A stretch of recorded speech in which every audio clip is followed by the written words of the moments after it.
In a concerning story here, Iran could be getting a major package from China, with the regime reportedly set to receive Chinese shoulder-launched missile systems. Chief National Security Correspondent Jennifer Griffin reports live in D.C. for us this afternoon. Jennifer, what are we hearing on this?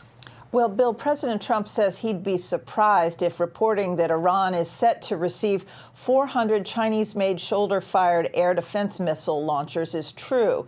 The reported $60 to $70 million purchase, exclusively reported by Reuters, would mark the first direct evidence that Iran was receiving help to rebuild its short-range air defenses after the U.S. and Israel took out its air defenses as part of Epic Fury.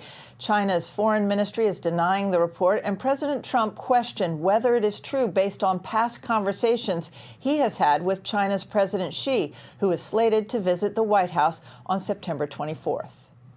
Well, that would be surprising. I mean, things like that happen, but that would be surprising. He told me very strongly he wouldn't partake, and he knows I'd be quite disappointed.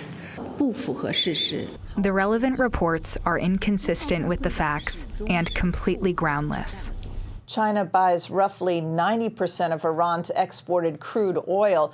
The majority of those exports go to small, privately owned refineries located along China's east coast. The U.S. Treasury calls them teapot refineries due to their size. They are more willing than the large state-owned oil companies to risk evading sanctions. Iran uses the revenue from Chinese oil exports to finance its military and build weapons. Iran is directly in China's sphere of influence. They get a lot of their oil from there at a discounted price that they can't get on the open market. It illustrates how important Iran is to China. Unlike China's giant state-owned refiners, these two teapot refineries operate on much thinner profit margins, have fewer international financial ties, and are more willing to take sanctions risks. China has an interest in keeping Iran's oil flowing. Right now, the U.S. military is blocking any ships trying to reach an Iranian port, including Chinese oil tankers. Bill?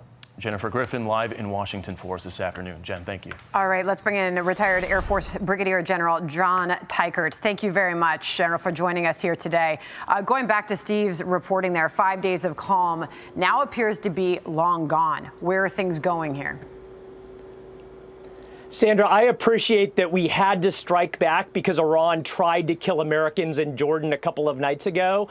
But I don't think more strikes on the same types of targets are going to change the strategic calculus of the regime. All it's going to do is deplete weapon stockpiles and not achieve our strategic objectives. I think the president and his advisors need to take a step back and use fewer weapons against more significant targets like regime targets or economic targets to actually start moving the needle and helping us achieve our strategic objectives. All right. Well, the Wall Street Journal on the 2-week plan for Iran says this. The U.S. commander with a 2-week plan to escalate strikes in Iran, he could greenlight Cooper's, and that's a reference to Admiral Cooper, head of U.S. Central Command.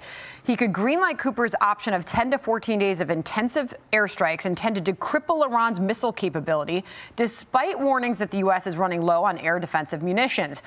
Or he could opt for a more limited military strike in the hopes diplomacy could be pursued. You know, it seems we've been here before in this conflict. And when you have somebody suggesting an option that includes more diplomacy and hope for it, should we have hope that that could actually happen, or does this need to be a more specific and amped up military strike?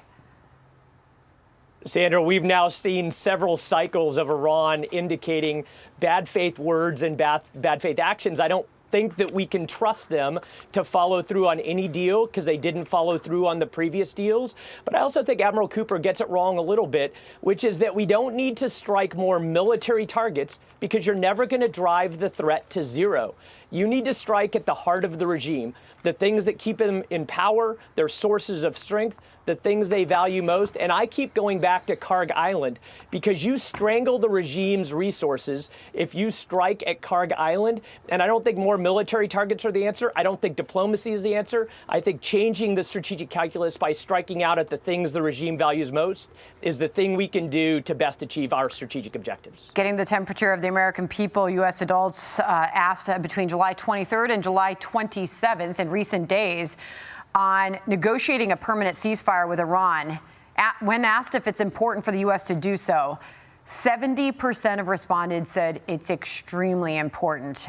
Just 21% said somewhat, or 7% said not at all. So that is where we are seeing things, according to the latest Associated Press. Here's Tom Cotton on President Trump striking Iran earlier today on Fox. Listen.